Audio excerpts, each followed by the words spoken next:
So last day at Exmouth and last trip in the big boat.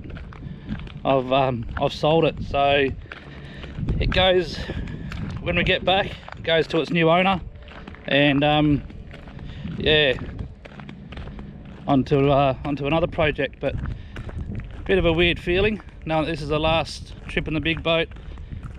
Awesome spot to do it, but Exmouth on our last day. So yeah, it's going to take the kids out for a bit of a dive and maybe just a bit of a cruise to burn some fuel off. But yeah, weird feeling.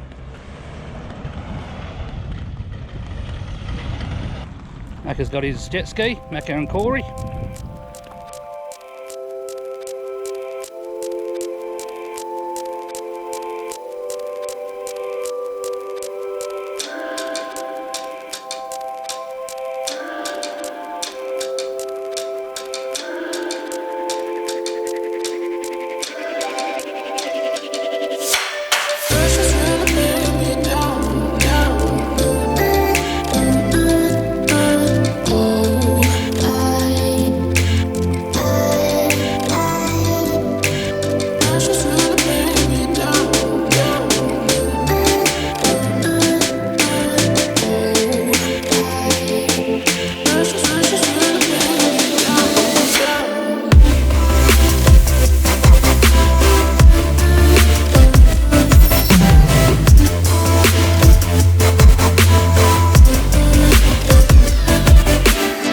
Just